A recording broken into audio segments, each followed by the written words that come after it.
जय हिंद साथियों, स्वागत है आपका मेरे YouTube channel banking information with Amitosh Shukla में।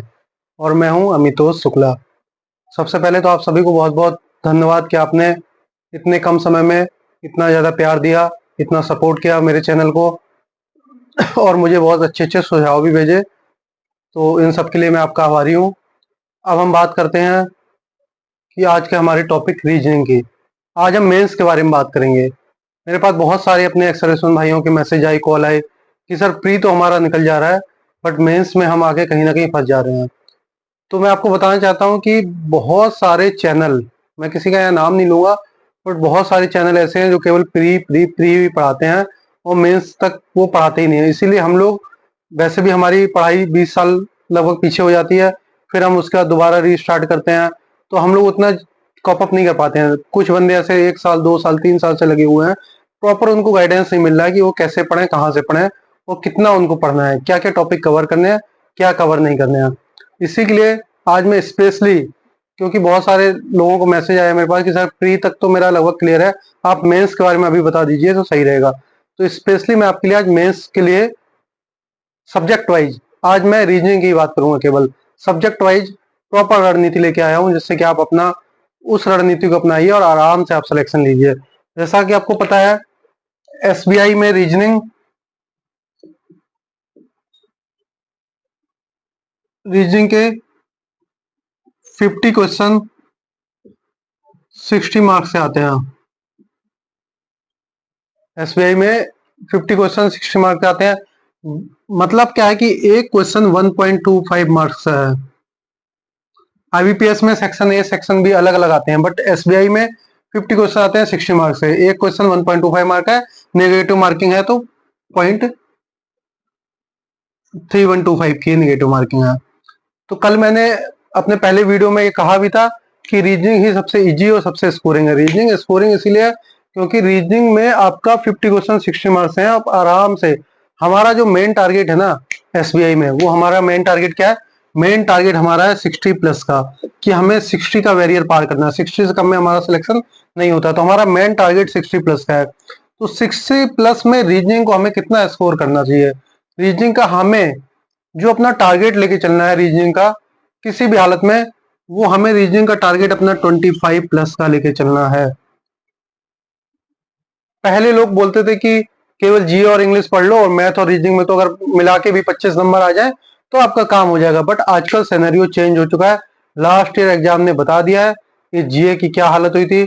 10 अप्रैल के सेकंड शिफ्ट वालों को अच्छे से पता है कि जीए कहाँ किस लेवल का था। जीए के ऊपर हम भरोसा नहीं कर सकते, लेकिन मैथ और रीजनिंग दो सब्जेक्ट ऐसे हैं जिसके ऊपर हम भरोसा कर सकते हैं। अगर हमारा मैथ और रीजनिंग अगर स्ट्रांग है, हमने अगर कोई क्वेश्चन सॉल्व किया है तो उसका आंसर आएगा, आ गया तो सही है, नहीं आया तो गलत है। बट जीए और इंग्लिश के ऊपर आप इतना भरोसा नहीं कर सकते हो। हमें लगेगा कि हमने पढ़ा है, हमने किया है, वो हमें सही लगेगा, हो सकता है कि वो गलत हो। इसलिए आज जो हमारा जीए और इंग्लिश और मैथ के बारे में मैं धीरे धीरे एक एक वीडियो बनाऊंगा। आज मेरा जो मेन फोकस है वो रीजनिंग पे है, क्योंकि रीजनिंग मेरा फेवरेट सब्जेक्ट है। मेरे भी हमेशा स्कोरिंग इसी में अच्छे आए हैं, इसलिए मैं पहले शुरुआत रीजनिंग से ही करना चाहता हूँ।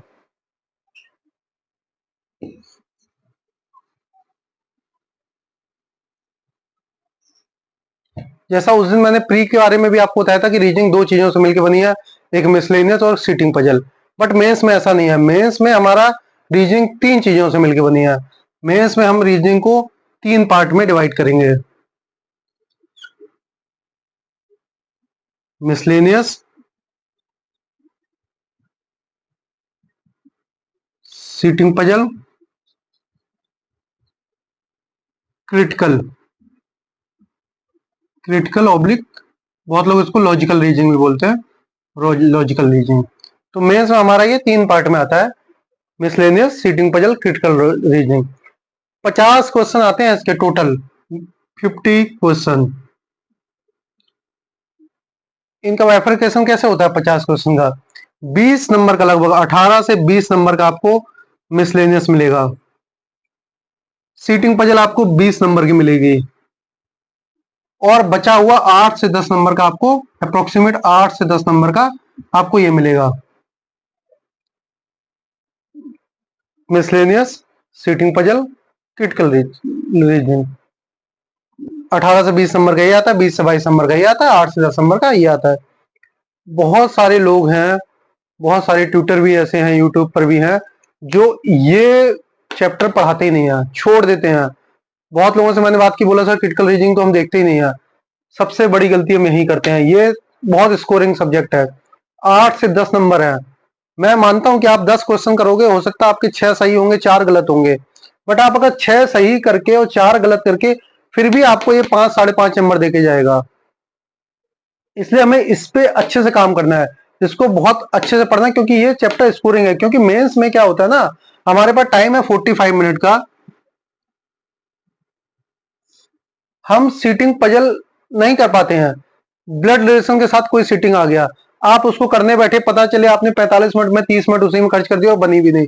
इसलिए हमारा जो मेन टारगेट और मेन फोकस है ना, वो कहाँ होना चाहिए? मेन टारगेट मेन फोकस हमारा होना चाहिए मिसलेनियस पर, फिर दूसरे नंबर पर क्रिटिकल पर। मिसलेनियस में भी मैं आपको बता रहा हूं, उस दिन मैंने बताया भी था मिसलेनियस में क्या क्या आएगा। मिसलेनियस में आपको आएगा अल्फा न्यूमेरिक सीरीज, इसका हायर वर्जन, प्री लेवल का नहीं तो हायर लेवल का आएगा, एक दो क्वेश्चन आते हैं। फिर मेन है जो coded syllog, coded inequality,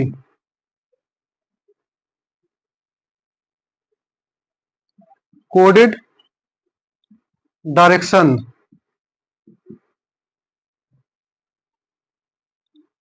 coded blood relation,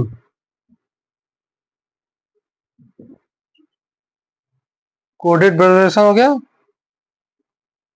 और आएगा data sufficiency, input output. 1 2 3 4 5 6 7, only 7 topic है हमारे, और हमारे 18 से 20 नंबर के इस पे आते हैं। हमें अपना रीजनिंग का, चाहे प्री हो या मेंस हो, प्री में तो हमें सीटिंग पजल अच्छे से करना है, क्योंकि प्री में वेटेज अच्छा खासा है, पर मेंस में हमें मेनली इन्हीं 6 टॉपिक के ऊपर ही अपना फोकस अच्छा रखना। जब तक हमारे ये 6 टॉपिक क्लियर नहीं होंगे, हम रीजनिंग में कभी भी अच्छा स्कोर नहीं कर पाएंगे। हमें रीजनिंग में अगर अच्छा करना है तो हमें ये केवल 6 टॉपिक, अल्फा न्यूमेरिक सीरीज का भी एक ही क्वेश्चन आता है, वो इतना नहीं आता। मैंने ये 6 topic, syllog, inequality, direction, blood relation, data sufficiency, machine input output, ये आपके 18 से 20 नंबर आपको देके जाएंगे। तो आपका टारगेट क्या होना चाहिए? आपको 25 प्लस कैसे आप करोगे? आपको यहां से 18 से 20 नंबर निकालने हैं। डेटा सफिशिएंसी में प्री लेवल की पजल टाइप आएंगी, प्री लेवल की सेटिंग आएंगी, किसी एक में एक दे दिया, स्टेटमेंट 1 स्टेटमेंट 2, 2 से 3 क्वेश्चन इसके आते हैं। मशीन इनपुट आउटपुट पूरे 5 क्वेश्चन आते हैं, फ्री के नंबर है ये, ओनली मेंस का टॉपिक अच्छे से पढ़िएगा। कोडेड रिलेशन, ऑप्शन एलिमिनेट करके बहुत सारे सवालों का जवाब आ जाता है इसमें। आप केवल सिंबल का साइन देखेंगे कि प्लस है कि माइनस है कि क्या लगा है, उससे इसके आंसर आते हैं। कोडेड डायरेक्शन भी है सिंपल, कोडेड इनइक्वलिटी एंड कोडिक सिलॉग। आप ये 6 टॉपिक पढ़ के आप आराम से 18 नंबर यहाँ से निकाल सकते हैं। और आपका पहला टारगेट यही होना चाहिए कि हमें क्वेश्चन में मिलते ही 45 मिनट में सबसे पहले पेपर को सॉल्व कैसे करेंगे। 45 मिनट में आप 2 मिनट शुरू के 1.5 से 2 मिनट इन्वेस्ट करिए। किसमें इन्वेस्ट करना है? आप एक बार गो थ्रू हो जाइए पेपर के कि क्या क्या पूछा गया और क्या क्या कहाँ पे है। तो जो भी मिसलेनियस का टॉपिक है आप अपने रफ सीट पे साइड में लिख लीजिए। क्वेश्चन नंबर 15 पे सिलॉग है, तो अगर सिलॉग दिया तो 3 क्वेश्चन साथ में होंगे। क्वेश्चन नंबर 18 पे इक्वलिटी है, क्वेश्चन नंबर 25 पे डायरेक्शन है, तो ऐसे आप लिख लीजिए, जिससे कि आपको पेपर सॉल्व करने में आसानी रहेगी। तो आप 45 मिनट में आप सबसे पहले ये 6 चैप्टर के मिसलेनियस के 18 से 20 नंबर के आपको करना है। आपको 18 नंबर यहां से आपको लेके आना ही आना है। उसके बाद आप आओ क्रिटिकल पे। क्रिटिकल के 8 से 10 क्वेश्चन मिलेंगे इस बार के एसबीआई में, तीनों शिफ्टों में। क्रिटिकल के तीनों शिफ्टों में 8 8 10 10 क्वेश्चन थे। जिन लोगों ने क्रिटिकल नहीं पढ़ा वो बहुत लोग छोड़ के आ गए, कुछ लोगों ने पढ़ा वो किए हैं। क्रिटिकल सबका सही नहीं होता, ऐसा भी नहीं कि सारे क्वेश्चन सही होंगे, बट 70% क्वेश्चन अगर आपने अच्छे से पढ़ा है तो 70% क्वेश्चन वो सही होते हैं उसके। वो उसमें आपका पूरा ब्रेन का गेम है, और आप एक दो उसके टॉपिक है, एक दो वीडियोज है, वो आपको बताऊंगा, आप उसको पढ़ लीजिए तो बढ़िया से हो जाएगा। अब देखिए, अब आपने ये 6 टॉपिक पूरे कर लिए, आपने ये पूरा कर लिया, अब आपके पास टाइम बच रहा है। अगर अगर आपके पास टाइम बच रहा है, ये आएगी 20 का मतलब है ये आपका 4 आएंगी, 4 आपके पास 2 सीटिंग आएंगी, 2 पजल आएंगे अप्रोक्सीमेट। अब आपको ये देखना है कि इन 4 में से अगर हम कोई एक कर पा रहे हैं, अगर कोई भी एक, वो आपको देखते ही पता लग जाएगा। अगर ब्लड डोनेशन के साथ सीटिंग दिया है, छोड़ दीजिए, स्किप। आप देखिए कोई सिंपल सा सिंगल वेरिएबल या फिर डबल वेरिएबल तक हो सकता है, कोई सर्कुलर दिया हो कि 8 लोग बैठे हैं, सारे लोग अंदर देख रहे हैं या आधे अंदर आधे बाहर देख रहे हैं, तो ऐसे टाइप की जो डबल वेरिएबल तक की कोई भी सिंपल सी अगर आपको दिखती है ना सीटिंग या पजल, तो उसको आप सॉल्व करिए और उसमें से कोशिश करिए। आपके 5 नहीं बन रहे हैं, 2 बन रहे हैं, 3 बन रहे, जितने बन रहे आप वहां तक करिए और आप का पेपर हो जाएगा। तब तक आपका टाइम भी हो जाएगा 45 मिनट। तो आपको करना क्या है, यहां से आपको किसी भी हालत में आपको यहां से 18 नंबर निकालने हैं। यहां से आपके पूरे नंबर नहीं आएंगे मुझे पता है, पर 5 से 6 नंबर आप यहां से निकाल सकते हैं। और अगर आपने यहां से 2-3 भी क्वेश्चन आपने अगर हल मतलब अगर आपका थोड़ा बहुत भी अगर बन गया सीटिंग या पजल, पर आपने 2 से 3 क्वेश्चन भी यहां से निकाल लिए, तो आपका 18 से 24 दो 26, आपका यही टारगेट है। आपने 50 क्वेश्चन में आपको इसमें टारगेट जो करके चलना है वो 25 प्लस का करके चलना है। ये तो मैं क्वेश्चन बता रहा हूं, और एक क्वेश्चन की वैल्यू कितनी है, 1.25 मार्क। तो ये नंबर में ना काफी ज्यादा हो जाएंगे, तो नंबर इसमें से आराम के आपके 28-30 नहीं तो 25 नंबर तो आराम से आ ही जाएंगे, अगर आप इसे हिसाब से आप इसको फॉलो करेंगे। अब बात आती है सर हम पढ़े किससे। मैं यहाँ पे किसी चैनल किसी टीचर का ना कोई प्रमोशन करने आया हूँ, ना मुझे किसी का वो है। जिससे मैंने पढ़ा मैं आप उसको बता सकता हूँ, जिससे मैंने प्रैक्टिस किया, जिससे मैंने पढ़ा है, मैं अपना अपना एक्सपीरियंस आपके साथ शेयर कर सकता हूँ। बहुत लोग हैं जो अलग अलग ट्यूटर से पढ़ते हैं, सबकी अपनी अपनी श्रद्धा है, आप किसी से भी पढ़िए। बट मैंने जो पढ़ा है क्रिटिकल रीजनिंग, आप पढ़िए हर्षल अग्रवाल से। हर्षल अग्रवाल मैथ के टीचर हैं, बट वो क्रिटिकल रीजनिंग भी पढ़ाते हैं और बहुत शानदार पढ़ाते हैं। अगर किसी ने उनसे पढ़ा होगा मैथ तो उनको पता होगा कि वो किस लेवल के टीचर हैं। आप क्रिटिकल रीजनिंग के उनके आप वीडियो देखिए, 2-2 ढाई-ढाई घंटे की 2-3 वीडियो है, आप उनको देख लीजिए, उतना बहुत है। मिसलेनियस के लिए स्मृति सेट्टी लर्निंग नीति पे है, स्मृति सेट्टी मैडम, उनको देखिए, उनके टिप्स एंड ट्रिक्स हैं। बहुत सारे क्वेश्चन ना वो आपको बिना लिखे ही सॉल्व हो जाएंगे, मेंस के क्वेश्चन, कोडेड इनइक्वालिटी और कोडेड सिलॉक्स के क्वेश्चन, ऐसी ट्रिक्स बताती हैं वो। बाकी सीटिंग पजल तो आपको खुद ही थोड़ा बहुत पढ़ना पड़ेगा। बाकी एक अंकुश लांबा सर भी हैं, उनका एक लास्ट ईयर का आप एक प्लेलिस्ट देखिएगा, 10 टॉपिक 10 डेज, 10 डेज 10 टॉपिक एक पड़ा हुआ है मेंस के मिसलेनियस को लेके, वो भी आप देख सकते हैं। तो ये सब चीजें है ना, तो आपको रीजनिंग में स्कोरिंग इसीलिए है क्योंकि आपको मिसलेनियस पे अपनी कमांड बनानी है, उसके बाद आपको क्रिटिकल करना है, और लास्ट में आपको सीटिंग पजल पे करना है। आशा करता हूँ आपको ये मेरी चीजें समझ में आई होंगी। बाकी मैथ के लिए मैं परसों वीडियो लेके आऊंगा, उसके 2 दिन बाद फिर मैं अल्टरनेट डे पे इंग्लिश लेके आऊंगा, फिर अल्टरनेट डे पे जीए लेके आऊंगा। आपको पहले मेंस पूरा लेके चलना है प्री के साथ साथ। आपको प्री तो एसबीआई की कट ऑफ 50 तो मैक्सिमम जाएगी। अगर आपके प्री के मॉक में 50 प्लस आ रहे हैं, आप मेंस पे फोकस करो। आप अभी से लेके अगले 10 से 12-13 दिन आप पूरा और पूरा मेंस पे फोकस करो। अब मैं आपको ये भी थोड़ा सा बता देता हूँ कि आपको पढ़ना कैसे है मेंस। तो उसके लिए आपको मिनिमम 6 घंटे तो दिन के देने हैं, मिनिमम आपको 6 घंटे निकालने हैं दिन के। 6 घंटे को आप कैसे पढ़ेंगे, मिनिमम 6 आवर ए डे आपको पढ़ना है, मिनिमम 6 आवर डे पढ़ना है। आप उसमें से एक तो सेक्शनल मॉक लगाइए आप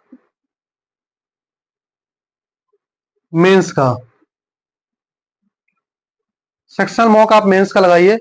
कैसे लगाना है, आज आपने रीजनिंग लगा लिया, आप अपना टाइम टेबल बना लीजिए। मंडे को मैंने रीजनिंग लगाया, ट्यूसडे को मैथ लगाया, वेडनेसडे को इंग्लिश लगाया।